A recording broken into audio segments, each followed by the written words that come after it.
Alors nous voici donc au niveau des troubles vasculaires.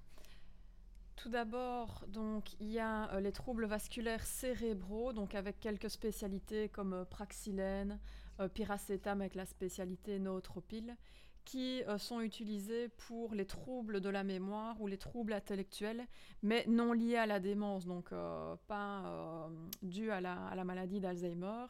Donc par exemple, c'est des médicaments qu'on pourrait donner après un AVC, par exemple un accident vasculaire cérébral, pour essayer justement d'activer un peu la circulation au niveau du cerveau.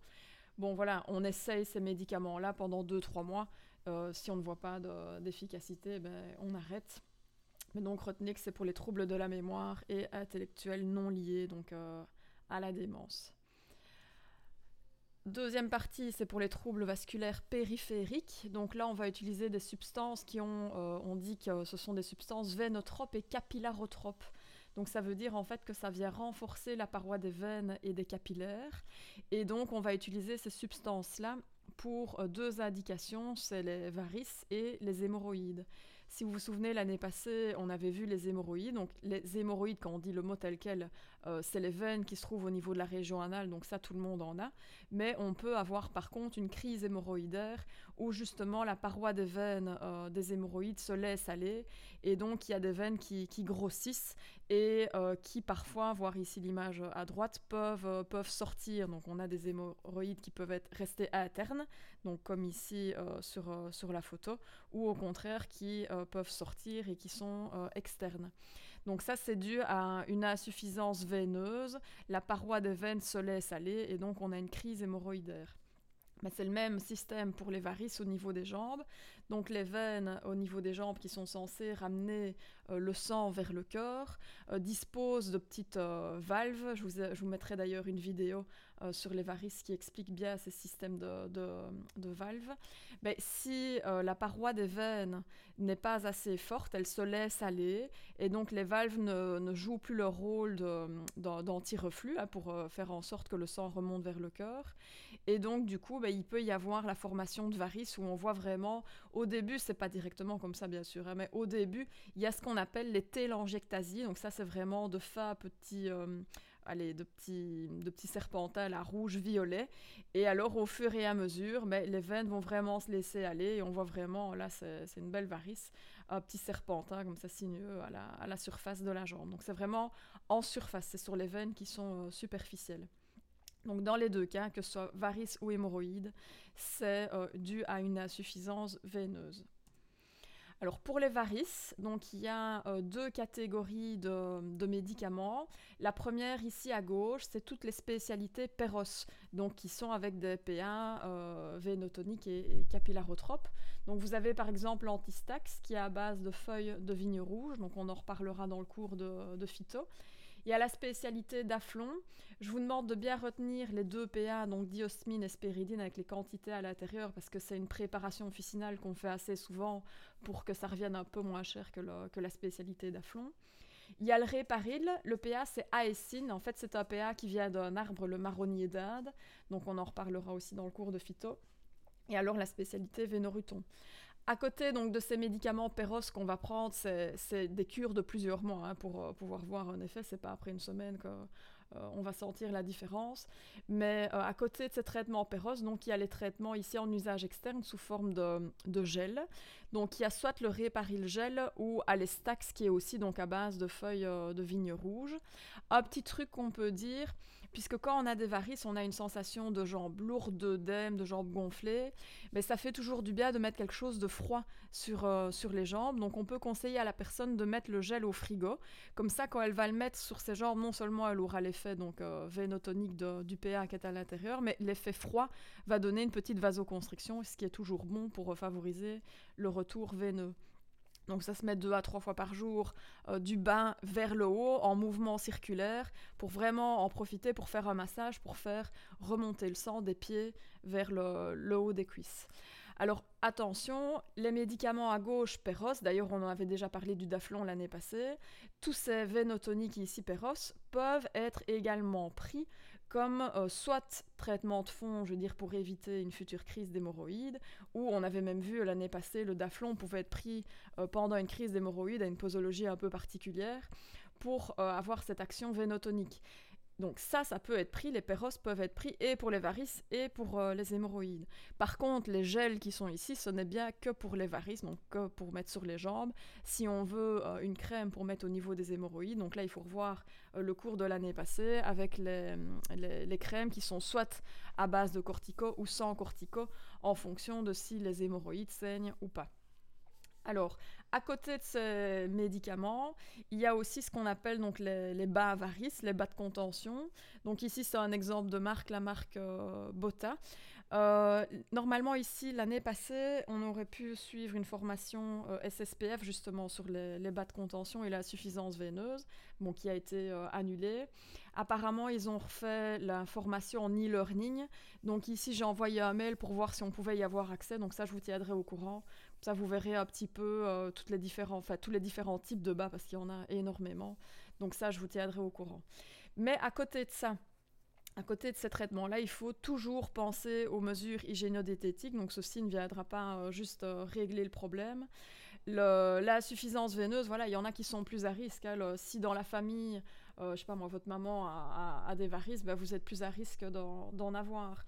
Si vous restez souvent debout, bah, exemple, le métier d'assistant pharma, on est tout le temps debout, bah, on est aussi plus à risque d'en avoir. Donc les stations debout prolongées, même assis prolongées, c'est pas bon non plus. Donc toutes ces choses-là peuvent augmenter le risque d'avoir des varices. Donc il faut toujours bien penser aux mesures hygiéno-diététiques. Donc le but, c'est favoriser le retour veineux.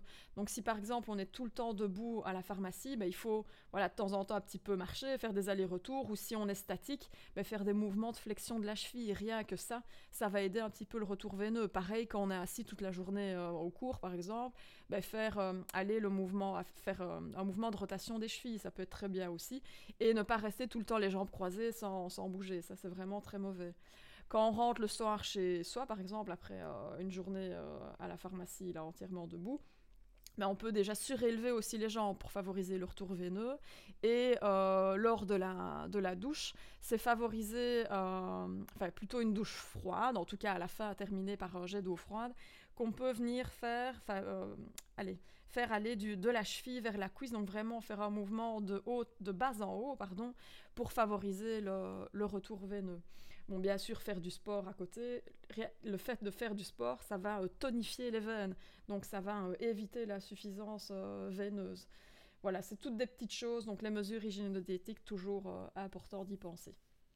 Alors, si ça ne fonctionne pas, il y a ce qu'on appelle la sclérothérapie, mais bon, ça c'est pour les petites varices. Hein. Si on a des toutes grosses varices, comme je reviens ici à la photo du milieu, bon là c'est une chirurgie qu'il faut. Mais donc la sclérothérapie, ça vous vendez ici en officine des ampoules détoxysclérol. En fait, là on va faire une injection de cette substance-là on dit que c'est une substance sclérosante. Donc ça veut dire que ça va entraîner la fibrose, donc la nécrose de la veine concernée, de la varice dans laquelle on vient mettre cette substance, et donc elle va disparaître. Donc le sang, qu'est-ce qu'il va faire ? Il va tout simplement circuler dans les veines qui sont autour, puisqu'il y a tout un réseau veineux comme ça autour à la surface de la jambe.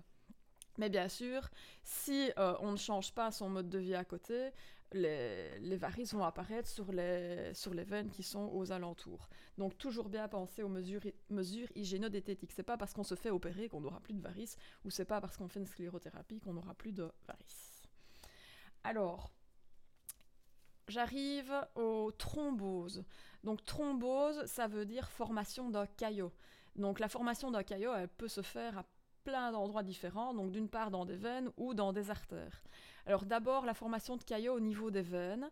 Il y a deux réseaux principaux de veines. Il y a les veines superficielles, donc qui sont à la surface, et les veines profondes qui permettent justement de ramener le sang vers le cœur.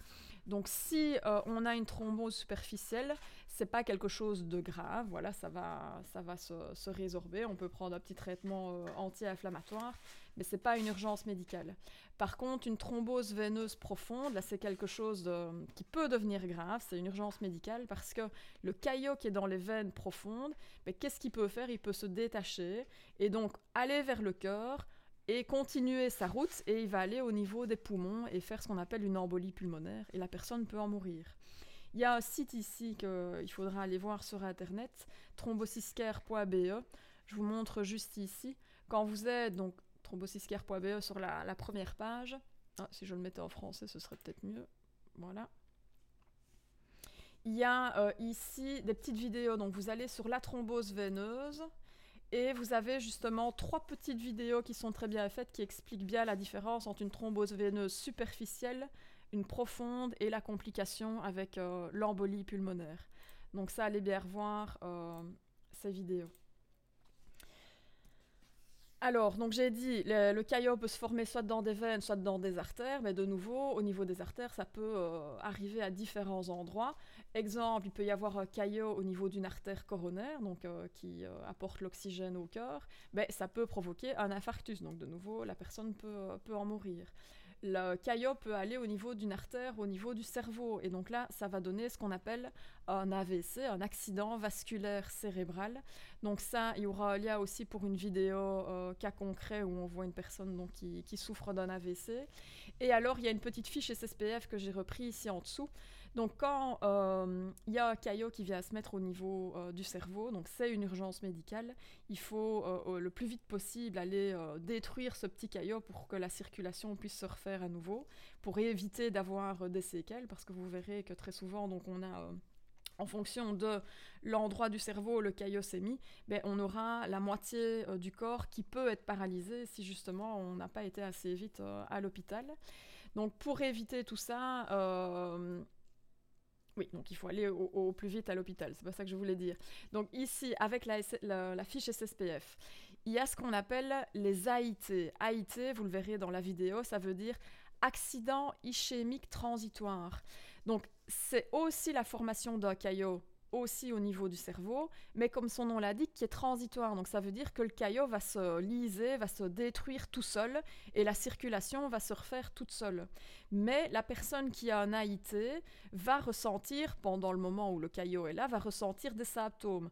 Donc par exemple, elle ne saura plus bien parler, elle aura un trouble de la vision. Donc ces symptômes-là, c'est des signaux d'alarme parce que ça veut dire, un AIT en fait, c'est le signe que peut-être qu'un AVC va se former plus tard.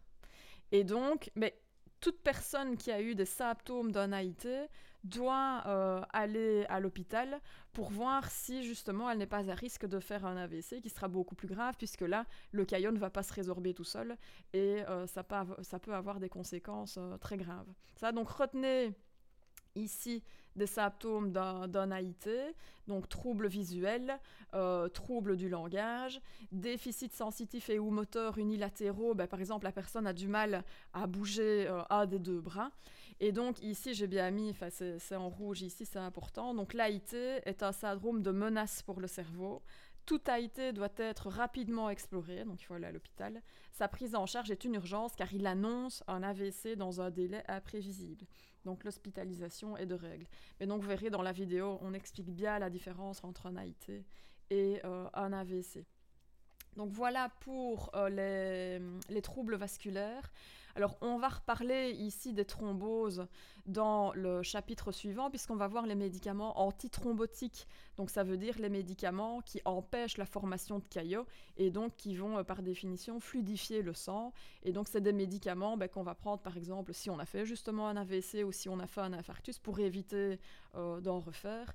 Donc ça, les thromboses, on va en reparler dans le chapitre suivant.